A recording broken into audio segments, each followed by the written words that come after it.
High দর্শক বন্ধুগণ, MLT বার্সার পক্ষ থেকে তোমাদের সকলকে স্বাগত জানিয়ে আজকে আরেকটি নতুন ভিডিও নিয়ে আলোচনা করব। আজকে আমরা আলোচনা করব যে কিছুদিন আগে আরআরবিতে যে পরীক্ষাটি হয়েছিল, অর্থাৎ মেডিকেল ল্যাবরেটরি সুপারিনটেন্ডেন্ট এবং মেডিকেল ল্যাবরেটরি অ্যাসিস্ট্যান্ট গ্রেড 2 এই আলাদা আলাদা পোস্টের যে পরীক্ষাগুলি হয়েছিল তার কোশ্চেন পেপার এবং তার অ্যান্সার নিয়ে আলোচনা করে এসেছি। আগের ভিডিওতে আমরা মেডিকেল ল্যাবরেটরি সুপারিনটেন্ডেন্টের যেসব কোশ্চেনগুলি এসেছিল তার সম্ভাব্য উত্তরগুলি নিয়ে আলোচনা করেছি। আজকে আমরা আলোচনা করব যে মেডিকেল ল্যাবরেটরি টেকনোলজিদের যে অ্যাসিস্ট্যান্ট গ্রেড 2 পোস্টের জন্য যে পরীক্ষাটি হয়েছিল তার যে প্রশ্নগুলি এসেছিল সেই প্রশ্নগুলির সম্ভাব্য উত্তরগুলি নিয়ে আলোচনা করব। তো আজকে ভিডিওটি আমরা দুটি আলাদা আলাদা ভাগে ভাগ করেছি। আমরা প্রথম ভাগে আমরা বেশ কয়েকটি আলোচনা করব এবং পরবর্তী ক্ষেত্রে আরও বাকি কোশ্চেনগুলি নিয়ে আলোচনা করব। তো বন্ধুরা, অবশ্যই ভিডিওটি প্রথম থেকে শেষ পর্যন্ত দেখো, যাতে করে তোমাদেরও বুঝতে সুবিধা হয় যে তোমরা কতগুলি সঠিক অ্যান্সার দিয়েছো বা কতগুলি ভুল অ্যান্সার দিয়েছো। তো বন্ধুরা, আমরা সেই কোশ্চেন অর্থাৎ ল্যাবরেটরি অ্যাসিস্ট্যান্ট গ্রেড 2 এর যে প্রশ্নপত্রটি এসেছিল 30শে এপ্রিল 2025-এ, তার যে প্রশ্নগুলি আমি পেয়েছি সেই সঙ্গে তার সম্ভাব্য উত্তরগুলি নিয়ে আমি আলোচনা করব। তো বন্ধুরা, দেখতে থাকো এবং সেক্ষেত্রে হয়তো বা যে রিজনিং বা ম্যাথমেটিক্যাল ক্যালকুলেশনগুলি হয়তো সব ক্ষেত্রে দেওয়া সম্ভব হবে না, সেগুলি তোমরা নিজেরা দেখে নিও। এবং সেই সাথে বলে রাখি যে ভিডিওটি অবশ্যই প্রথম থেকে শেষ পর্যন্ত দেখো, যাতে করে তোমাদেরও সুবিধা হয়। এবং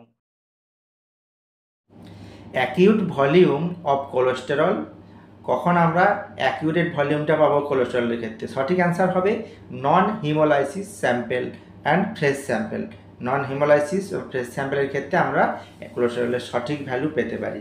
next question, 55 year women, moon shape face, hypertension, সেই সঙ্গে কোলেস্টেরল লেভেলও হাই আছে, তাহলে সেই সময় তার ডায়াগনোসিস কী হবে? ডায়াগনোসিস হতে পারে অ্যাডিসন ডিজিজ। অ্যাডিসন ডিজিজের ক্ষেত্রে এইরকম সিমটম দেখা দেয়। এরপরে নেক্সট কোশ্চেন, এটা একটা কনস্টিটিউট থেকে কোশ্চেন। কনস্টিটিউশনাল চেঞ্জেস আর্টিকেল কত নম্বর আর্টিকেল থেকে নেওয়া হয়েছে? 368 নম্বর আর্টিকেল থেকে নেওয়া হয়েছে। এরপরে আমাদের নেক্সট কোশ্চেন কি? অ্যালকোহল বেস ডিসইনফেক্ট্যান্ট এর কারেক্ট স্টেটমেন্ট কোনটি হবে? কিসের জন্য আমরা অ্যালকোহলযুক্ত ডিসইনফেক্ট্যান্ট ব্যবহার করা হয়? ডিন্যাচুরেশন of protein and dissolve lipid bacterial cell wall. এরপরে একটি ম্যাথমেটিক্যালি ক্যালকুলেশন দিয়েছে, সিম্পলিফিকেশান করতে বলেছে, যার সঠিক অ্যান্সারটি হবে -11/5। Next question, suspicious bacteria anaerobic media. Suspicious ব্যাকটেরিয়ার ক্ষেত্রে অ্যানারোবিক মিডিয়া কোনটি? সঠিক অ্যান্সার হবে cook mid media and blood agar. Next question, which option is incorrect? এখানে 4টি অপশান দিয়েছে, তার মধ্যে কোনটি ইনকারেক্ট? এখানে সঠিক অ্যান্সারটি হবে ম্যাগনেটিক ফিল্ড সেম অল আর, মানে সব ম্যাগনেটিক ফিল্ড একই রকমের, এটি হবে ইনকারেক্ট। নেক্সট একটা ম্যাথামেটিক্যালি ক্যালকুলেশন দিয়েছে, সেটা ক্যালকুলেশন করলে যে রাইট অ্যান্সারটি হবে 198, এটা right answer. Next question number 60, reptile egg sex change by, কীভাবে চেঞ্জ করে সেক্স? সঠিক অ্যান্সারটি হবে টেম্পারেচারের মাধ্যমে চেঞ্জ হয়। ওকে, তো আজকে আমরা যে মেডিকেল ল্যাবরেটরি টেকনোলজিস্টের যে ল্যাব অ্যাসিস্ট্যান্ট গ্রেড 2 আরআরবিতে যে পরীক্ষাটি হয়েছিল তার কোশ্চেন পেপার এবং তার সম্ভাব্য উত্তরগুলি নিয়ে আলোচনা করছি।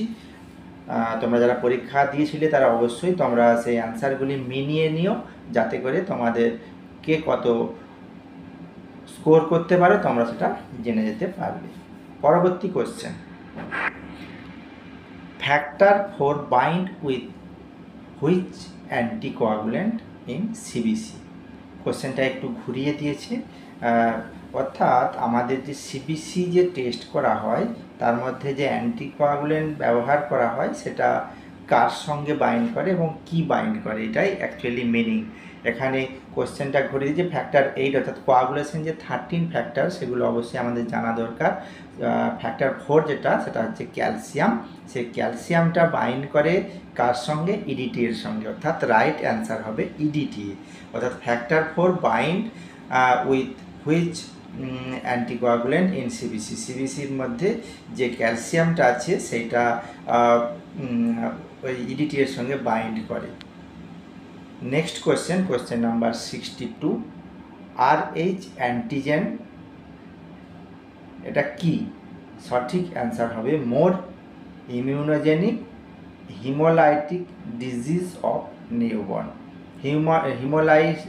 মোর ইমিউনোজেনিক এবং হিমোলাইস ডিজিজ অফ নিউবর্নের ক্ষেত্রে আমরা RH অ্যান্টিজেনটা করে দেখতে পারি। নেক্সট কোশ্চেন, এটা জেনারেল নলেজের কোশ্চেন।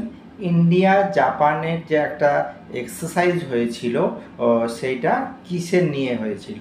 সঠিক অ্যান্সার হবে military exercise. India Japan military exercise হয়েছিল, এইটাই সঠিক answer. Next question, Gandhiji movement হয়েছিল 1919 সালে, কিসের নিয়ে হয়েছিল? রাওলাট আইন সংক্রান্ত একটা মুভমেন্ট হয়েছিল যেটা 1919 সালে। নেক্সট কোশ্চেন, ট্রিপেনোমা প্যালিডাম এটা কি ধরনের মাইক্রো অর্গানিজম? সঠিক অ্যান্সার হবে স্পাইরোকিট মাইক্রো অর্গানিজম হচ্ছে ট্রিপেনোমা প্যালিডাম। ব্যাকটেরিয়াল ডিসেন্ট্রি হলে কি হয় পেশেন্টের?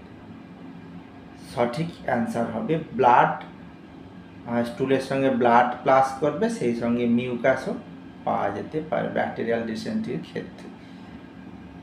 নেক্সট কোশ্চেন 68,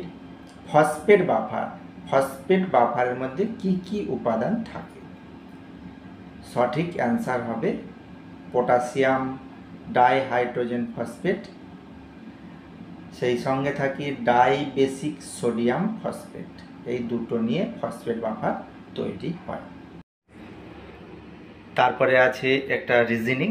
এই রিজনিংটি আমরা যদি সঠিক সিকোয়েন্সে সাজাই সেক্ষেত্রে রাইট অ্যান্সার হবে +4 +3 +4 +3 এই আকারে দেওয়া আছে।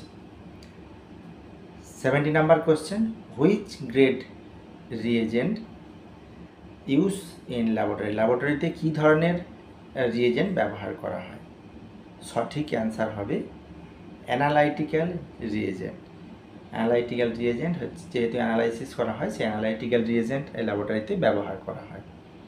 তো বন্ধুরা, আমরা সেই ল্যাবরেটরি অ্যাসিস্ট্যান্ট গ্রেড 2 RRBতে যে পরীক্ষাটি হয়েছিল 30শে এপ্রিল, তার কোশ্চেন এবং তার সম্ভাব্য উত্তরগুলি নিয়ে আমরা এখন বেশ কয়েকটি আলোচনা করলাম। নেক্সট ভিডিওতে বাকি যে কোশ্চেন পেপার এবং তার সম্ভাব্য উত্তরগুলি নিয়ে আলোচনা করব। তো বন্ধুগণ, অবশ্যই MLT পাঠশালার সঙ্গে থাকো। ধন্যবাদ।